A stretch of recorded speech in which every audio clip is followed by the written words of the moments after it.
What do you think? Is this a good face? Maybe, I don't know. What if I just talk like this? All the time? No. No. No. No. No. You sure? Yes. Okay. Alright, so one of our viewers who has a pretty substantial YouTube channel of their own, Missus Home Skillet, Missus Home Skillet, I don't know, pick your gender pronoun. She sent us an email and asked us a bunch of questions, which is cool. Which, by the way, if you all want to email me and ask me questions, ntxmag@gmail, ntxmag@gmail, or you can just drop a question in the comments. And so Home Skillet is cool. She and her hubby have a kind of neo-pioneering homesteading channel on the YouTubes, and you should go check them out. I am subbed to them, and I really like their stuff. What about you? You dig it? I've never seen it. What? Yeah. You've never seen it? Oh my gosh. You should go check it out. She has chickens and a cat and a dog. Yeah, did you know that? No. They live in a shed. It's cool. Like that size shed? A little bigger than that size shed. So anyway, the question was, how did I learn to do all the stuff that I know how to do? Or I'm paraphrasing here, and I believe the question was in regard to carpentry. So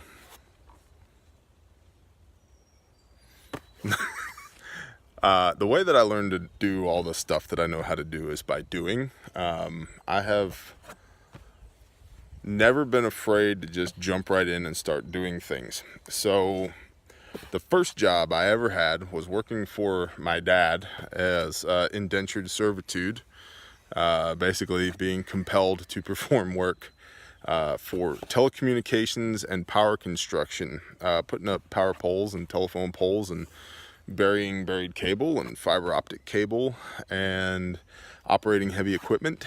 And by the time I was about 12 years old, I was pretty good at operating heavy equipment. I could dig a hole and push a grade with the dozer and load dirt. And just so happens we have another aspiring heavy equipment operator here. You like operating? Are you good at it? I would say so. I would say so. Yeah, you're pretty good at it. How old are you? 9, about to turn 10. 9, about to turn 10. So that's the first part, is get started early, right? And I learned how to, we had a farm, so I knew how to operate a tractor, and I was driving trucks by the time I was about 12 years old, and just kind of just got into it. So I learned about putting in power poles and stringing cable and digging holes and pouring concrete and tensioning wire and splicing cable and climbing.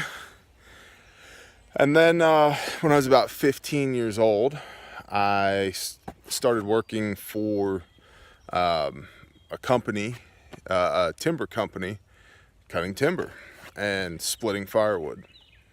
And my first job for them was splitting a cord of firewood a day by hand with a splitting maul, which is where a lot of this, the shoulder comes from. Still got it. You got it? Let me see it. Flex for me. You got, hold on, you got to make that noise. There you go. Okay. Did you have a job as an ice cream person once? As a what? Ice cream person? Yeah. Oh yeah, I worked at an ice cream shop, Wally's, in New City, New York. And the guy that owned it, after about a month, was like, "Hey kid." I said, "Yeah?" He goes, "You can't work here anymore." I was like, "Why can't I work here?" He's like, "'Cause you ain't happy." I said, "I'm happy enough." And he goes, "No, this is an ice cream shop. You got to be happy." And I'm like, "Well, you don't seem that damn happy either." He goes, "That's it. Get out of here." And I got fired from the ice cream shop. So that was fun. Yeah, Wally's, New City, New York, right on the main drag. I bet you it's probably not there anymore. So let's see. Equipment operation, power poles, trees, yeah, splitting firewood. So then I learned how to operate chainsaws and climb trees. And you want to get down? You want to get down? I don't. You sure? I don't. You down? I don't. You all done? All done? And try to avoid poison oak, but that didn't happen. All done? Who is that? Is that the BB? Yeah. All right, so climb trees, cut trees, all that. So then at 17, I started my first business, which was a tree business. Started that with a $500 Ford Ranger and a $200 pickup truck. And in 5 years, I grew it to a 7-figure business, which I then sold off through hard work, perseverance, and just doing the work. And I learned all about it by doing, felling trees and cutting firewood and operating heavy equipment and assessing timber and selling logs and watching the housing market.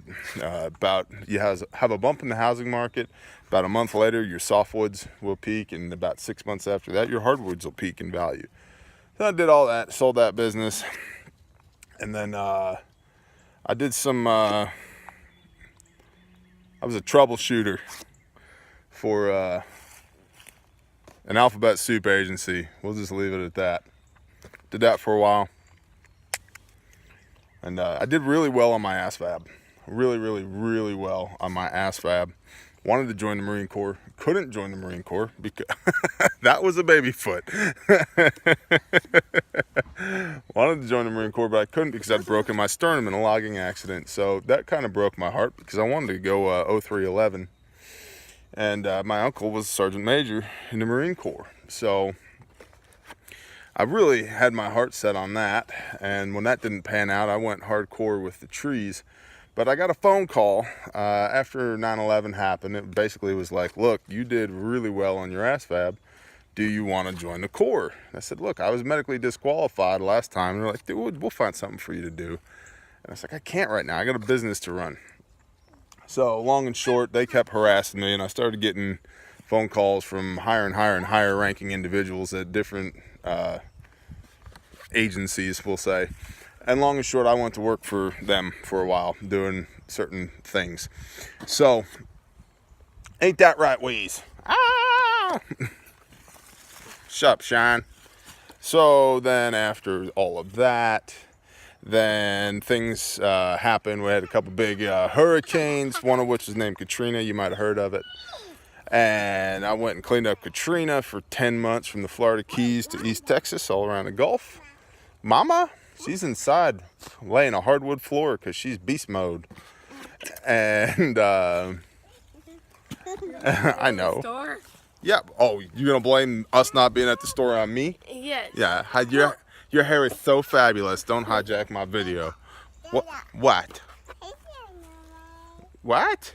And I made you cinnamon rolls. You need to go eat one. I don't want a cinnamon roll just yet.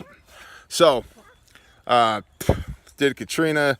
And one of my buddies was like, man, you should get you one of those monster things. I was like, what's monster? And he said, it's a website. You put your resume on, and then people call you, give you a job. I was like, that sounds cool. So I put up one of those monster things, and a week later I got a phone call from a company in Boston. Said, hey, you want to be a project manager for the utility industry? And I said, that sounds cool. I don't know anything about it, but sure. But I knew power construction from growing up with my dad, so I jumped right into that. And next thing I know, I'm involved in billion-dollar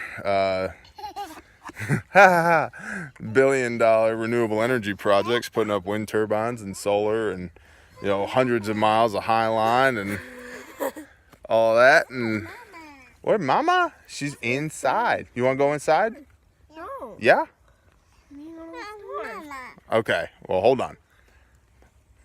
Everybody pause, except me. Yeah. So, did that for a while, and then got out of that. I was in West Virginia, outside of Mount Storm, West Virginia, and had a really bad stomach ache for about a month, and finally I was like, all right, I'm going to the hospital. So I go to the hospital, and they're like, congratulations, Mr. Morris, you have colon cancer. I was like, that's cool. I think I'm going to take a couple weeks off. So I took a couple weeks off. I went to New York, visited my mom, and I went to Oklahoma and visited my dad. And while I was in Oklahoma, I was feeling pretty bad on myself. I ended up, that position that I had in West Virginia went away. And the girl I was dating at the time, she went away. And I had colon cancer. And after a couple weeks of sitting around feeling sorry for myself, my Dad was like, look, why don't you go back in business for yourself, you know? So I did. Went back into business for myself, doing wind turbines, and did that for a little while. Cut down some more trees and just whatever, right? And then I got lonely, and I hopped onto this interwebs thing and found this. I kept seeing this name pop up, Harmony, and I'm like, what kind of hippie names their kid Harmony? You know? I'm like, what a strange name. Yeah, pretty. Grandma's kind of hippie. She's kind of a hippie, yeah. So I'm like, who names their kid Harmony? So I get, anyway, I kept seeing this name pop up, and apparently she kept seeing me pop up. So she sent me an email, and we started emailing back and forth, and a couple weeks later, we were talking on the phone 4 hours a day. A couple weeks after that, she called me up and was like, hey, we're having a barbecue. Why don't you come over and meet the family? So I did, and so Tell her the first one you met the was. first one I met was this one, Because I opened the door to strangers. and you were like little itty bitty, and you were even little itty bittier, He was watching Dora the Explorer. and I yeah. was outside. Anyway, I walked into the backyard there in North Texas and laid eyes on Miss Harmony and knew I was exactly where I was supposed to be. So I quit my Oklahoma existence, and we moved in together in North Texas. And we've been together 7 years. And now, as a result of our union, we have this one in the swing, who you're familiar with, Miss Aspen. And The Adventures of Aspen Eliza. And Going on and spinning. and let's see. And then so one of the things that was cool about Harmony was she was like, I want to start a construction company. I said, that's cool. I have a construction company. We do highline and wind turbines and all of that. So when I'm not busy with that, I'll help you with what you're doing. So we grew Harmony Custom Designs from, you know, nothing to a pretty awesome little business. And she's a phenomenal designer, has an excellent eye, and is just tough as nails. I mean, she's inside laying hardwood flooring right now while we're outside hanging out. And so after about 3 years of that, come to find out, oh, you know, you've got a genetic heart defect and you shouldn't be in construction anymore. So that sucked. So we stopped doing that, praying to God for something to do. And one of the elders from our church calls me up. He's like, hey, I want to have lunch with you. And I'm like, great. I made somebody mad. That's what I'm thinking. When an elder wants to have lunch with you, you made somebody mad, right? And I'm like, oh, great. Who did I pee off? So we go have lunch, and he's like, look, I want to expand my business, and everybody I talks to tells me that I need you. You want down? Yeah. Okay. Sissy, can you get her down, please? So, good job. So, walk with me, boy. So anyway, we go to lunch, and the more he tells me about what he wants to do, the more I'm like, you don't need me, you need Harmony. So he said, well, do I have your permission to take your wife to lunch? I said, yeah, you do. So, oh no! What's the rate? So anyway, hold on. Informational density. So we go to, he takes her to lunch, they talk. He calls us back up, says, I want to hire both of you. We say, okay, sounds cool. So that's Vine and Branches Fine Woodworks, where we've been ever since. And I'm the general manager, she's the senior designer, and we make cool things out of wood. But all of that is to say that I know how to do all the things. Oh, and by the way, while I was in the power industry, I got up to journeyman electrician status. So, and I've framed houses and laid tile and learned to timber frame and do plumbing, obviously electrical, residential, commercial, utility. I've done a lot of concrete work as a result of being in the power industry, like over 1 million yards of concrete poured and tie rebar and built roads and laid asphalt and built bridges and just stuff. I've just always done stuff, and I have just dived right into the doing of stuff, foot first, feet first. Like, I don't really just test my, put my toe in the water and test the temperature. I just kind of jump in, and if I fail, I fail miserably, but I learn by doing. which is why I'm so big on you guys to just go forth and do, because you learn so much more by doing than you do about reading about or thinking about. So, and you increase your capabilities and your skill sets vastly by making mistakes and going and doing. Buried treasure. What did you bring me? What is it? A marble. Incredible. Here. Okay, don't eat it. Oh yeah, asked me to fly it the other day. Good job. So, Yeah. Good job. Yeah. Way to go, sissy. And she learned how to run from chickens. That was my information. Ah, I love it. Okay, so we need to go to the store. But anyway, Ms. Skillet, this is for you. I hope it answers some of your, or at least one of your questions as to how did I learn to do all this stuff, this, and this. Just go forth and do. And so many things are interconnected. Once you learn basic principles of like construction, it applies to everything. You know, plumb, square, and level matters, whether it's, you know, finish carpentry, trim carpentry, rough framing, timber framing, stair making, concrete pouring, like, it's all the same. So, just go make mistakes.